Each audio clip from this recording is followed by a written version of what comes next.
บ่แม่นมาเว้าให้ย่านแต่อยากมาเล่าให้ฟังสวัสดีคุณผู้ฟังทุกท่านครับเช่นเคยพอกับลุงดมในรายการลุงดมเล่าเรื่องผี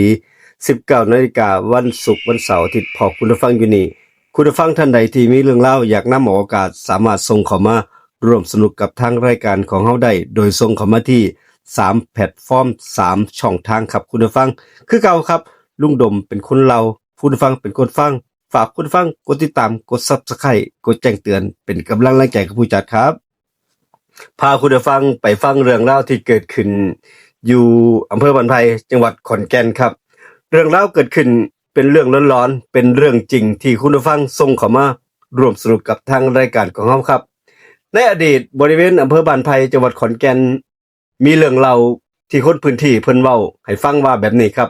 เพิ่นบอกว่าเป็นเหตุการณ์ที่บ่อาจสิลืมได้เรื่องของหลวงตาจันครับคุณผู้ฟังเป็นพระแก่รูปหนึ่งผู้เพิ่นเดินบิณฑบาตข้ามทางรถไฟอยู่เป็นประจำเป็นกิจวัตรทุกเช้าเวลานั้นหลวงตาจันสิบิณฑบาตครับและคืนหนึ่งของมื้อนั้นพระรูปนั้นกลับมาปรากฏตัวต่อหน้าหนุ่มสาวคู่หนึ่งในสภาพหัวขาดขอให้เปิดประตูรถขอความช่วยเหลือด้วยเสียงสีสั่นเครือที่สองหนุ่มสาวคู่นั้นบ่อาจสิลืมได้เรื่องราวเกิดขึ้นอยู่แบบนี้ครับคุณผู้ฟังหลวงตาจันข้ามทางรถไฟมรณะในเวลานั้นหลวงตาจันเป็นพระผู้สูงอายุพรรษาหลายแล้วครับเดินกระซ่าอาพาธด้วยโรคเบาหวานและก็ความดันท่านจำพรรษาอยู่ในวัดน้อยๆแห่งหนึ่งอยู่บ่ไกลจากทางรถไฟของบ้านไผ่บ่เท่าใดครับทุกเช้าของมื้อนั้นเวลาฟ้าที่ยังบ่ทันได้สว่างดีหลวงตาจันนี่สิออกบิณฑบาตย่างข้ามทางรถไฟเส้นทางเดิมๆอยู่เป็นประจำแหละครับไทบ้านเพิ่นก็เห็นจนชินตาเพราะว่าหลวงตาจันนี่เป็นคนที่เป็นพระที่ใจดีสุภาพ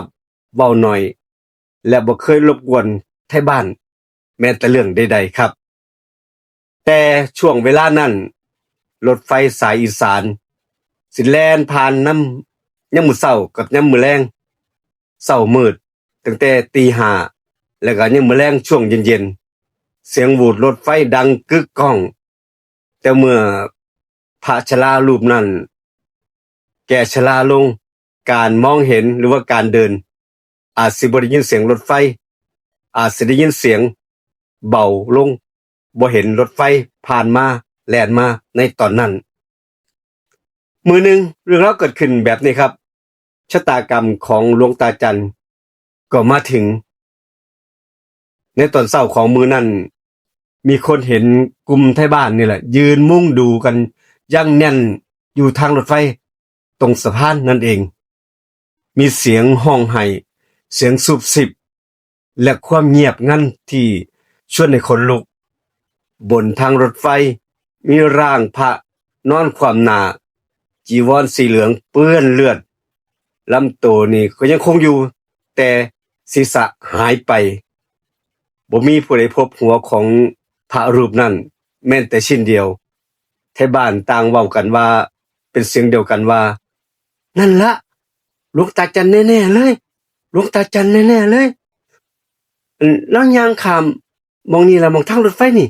คู่มือเวลานี่ล่ะจำได้หลวงตาจันนั่นล่ะเรื่องนี้สร้างความเศร้าสลดสะเทือนใจ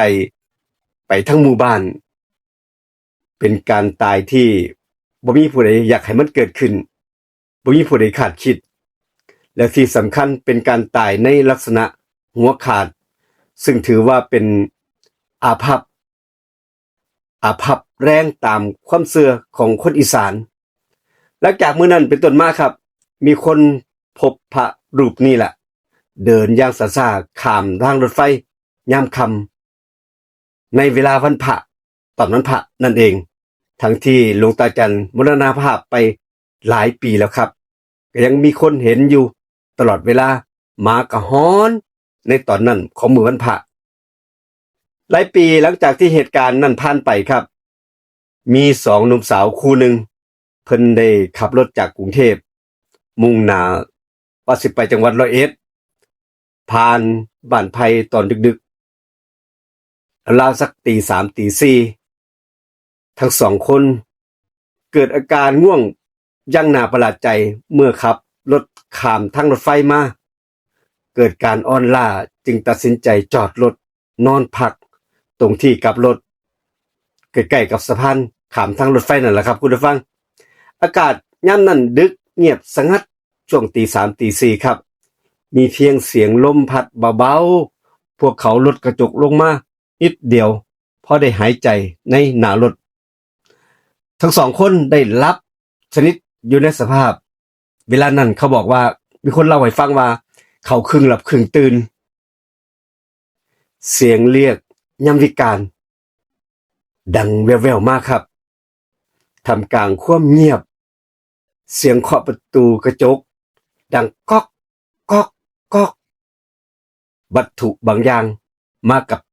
กระทบกับกระจกครับเสียงเคาะกระจกดังขึ้นชัดเจน 3-4 ครั้งต่อเนื่องกันหนุ่มสาวคู่นั้นสะดุ้งตื่นแต่กลับขยับตัวบ่ได้เหมือนกับว่าถูกตรึงถูกมัดมือมัดขามัดตัวไว้แบบนั้นแขนขานักเหมือนกับว่าหินทับไว้แล้วเสียงคนแก่เสียงดังสั่นเครือแผ่วมาอย่างชัดเจนดังมาจากนอกรถนอกกระจกรถเปิดเปิดเปิดประตูเปิดประตูให้นะเปิดประตูให้แน่ลูกมีเสียงขอความช่วยเหลือจากเสียงนั้นทั้งสองคนพยายามดิ้นรนขยับตัวแต่เฮ็ดเท่าใดก็ไร้ผลครับขยับตัวก็บ่ได้ทั้งคู่เหมือนกับว่าโดนสะกดจิตไว้นั่นแหละเสียงเอิ้นดังขึ้นอีกครั้งหนึ่งครั้งนี้สั่นกว่าเดิมใกล้กว่าเดิมเปิดเปิดเปิดประตูให้หลวงตาแน่ลูกเอ้ยเปิดประตูให้หลวงตาแน่ซอยหลวงตาแน่หนุ่มสาวคู่นั้นรวบรวมแรงหันหน้ากัน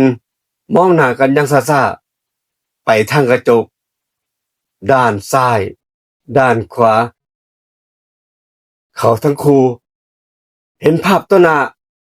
ภาพแก่ๆรูปนั้นสูงผอมยืนแนบอยู่ที่กระจก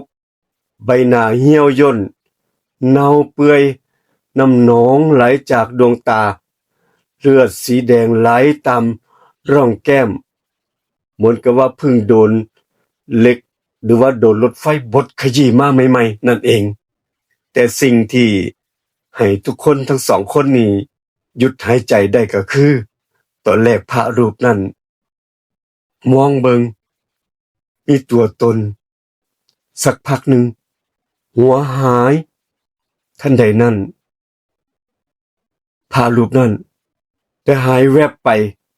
พร้อมกับสายลมเหลือเพียงร่างในจีวรสีเหลืองครับคุณผู้ฟังยืนอยู่โดยที่บ่มีศีรษะตอนที่ภาพสุดท้ายที่ทั้งสองคนได้พบเจอหญิงสาวร้องกรีดดังลั่นแต่ก็ร้องบ่ออกร่างกายนี่สั่นเท่าโดยที่ควบคุมบ่ได้ทั้งสองคนนี่ขยับตัวได้กอดกันแน่นผ้าหัวขาดผ้าหัวขาดยื่นมือมาแตะกระจกเบาๆผ้าหัวขาดผ้าหัวขาดเห็นบ่พ่อมึงเห็นบ่ทั้งสองคนตาข้างกับภาพที่เจอในเวลานั้นเสียงนั้นบอกว่าซอยหลวงตากลับวัดแน่ซอยหลวงตากลับวัดแน่ท่านใดนั้นทั้งคู่ก็สะดุ้งตื่นขึ้นมาเหมือนกับว่าตื่นจากฝันร้ายร่างกายขยับได้อีกครั้งหนึ่งคนที่เป็นคนหนุ่มรีบสตาร์ทรถเหยียบคันเร่งเต็มแห้งล้อหมุนฟีติ้วดังคว้าบแล้วก็พุ่งออกจากจุดนั้นทันทีในกระจกหลังที่ทุกคนมองเห็นเงาร่างจีวรสีเหลือง ยังยืนอยู่นิ่งๆบ่ขยับอยู่หม้องหันละหม้องที่เขาจอดรถเหมือนกับว่าเฝ้ามองพวกเขาอยู่พวกเขาที่กำลังเหยียบรถไปในความเงียบงันในตอนนั้นตั้งแต่มื้อนั้นเป็นต้นมาทั้งสองคนนี้ก็บ่กล้าผ่านทางรถไฟบ้านไผ่หม้องหันอีกเรื่องราวที่ถูกเล่าขานในหมู่บ้านแล้วก็คนเว้าปากต่อปากนั่นก็คือหลวงตาจันทร์ยังคงเดินบิณฑบาตและรอให้ผู้ใดจักคนหนึ่งมานำพาหลุดพ้นนำไปสู่ภพภูมิที่ดีอยู่หม้องหันเวลานั้นเรื่องนี้เป็นเรื่องความเชื่อส่วนบุคคลครับแต่หลายคนยืนยันตรงกันว่ายามตี 3 ตี 4บริเวณทางรถไฟข้ามตรงบ้านไผ่ยังมองเห็นพระรูปแก่ๆรูปหนึ่งสิมีจริงบ่จริงอันนี้ก็รอทุกท่านไปพิสูจน์ก็แล้วกันเดินทางซาๆถือบาตรอยู่ในมือแต่บ่มีผู้ใดกล้าเข้าไปใกล้ๆเพราะผู้ใดฮู้ดีว่าพระรูปนั้นมีหัว